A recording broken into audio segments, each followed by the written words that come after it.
Hello mga mareng! Ngayong araw na ito ay mag-grocery nga pala kami. Wow, sosyal!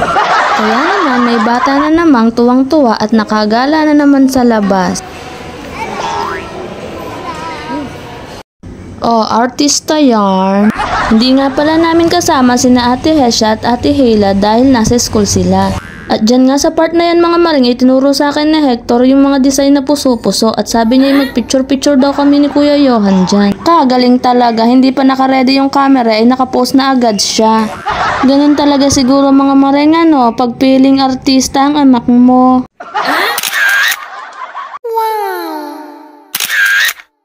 Wow! At ayan nga kinalabasan ang pagpicture ko sa kanya mga mareng. Tas sumunod naman sabi ko ako naman ang picturean niya. At dahil nga ba likod niyang humawak ng camera ay tingnan niyo naman ang kinalabasan ng pagpicture niya sa akin. What?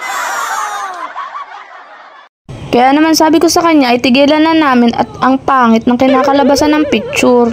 O mareng wag kang dyan, hindi ka sure, baka mukha mo nang may depresya. Kumuha na nga pala ng basket si Johan para paglalagyan ng aming mga bibilhin. At agad nga naming nadaanan ang estante ng mga biskwit, sakto may Marie, para kay Riripot. At agad nga kaming kumuha ng isang balot. At yan nga mga maring ay may dala na akong pushcart dahil ang hirap palang bitbitin pag basket lang yung dala mo. Tinuto ko nga muna sa mukha ko ang camera mga maring dahil feeling ko ang ganda ko today. Oh, feeling mo lang yan mareng, alam namin, filter is life.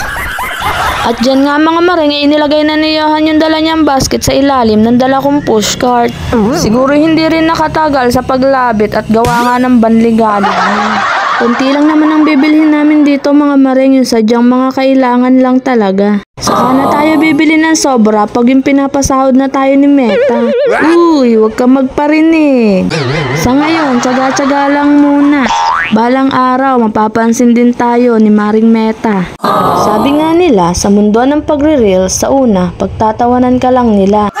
Okay lang yun mga mareng, ang importante naman ay masaya ka sa ginagawa mo. Kaya naman sa mga taong patuloy na sumusuporta sa amin since day 1, thank you so much po sa inyo. At kung natutuwa naman kayo sa mga videos na ina-upload namin everyday, ay pwede po kayong mag-like, comment, and pakishare na rin po. Maraming salamat mga mareng at pareng. Thank you for watching.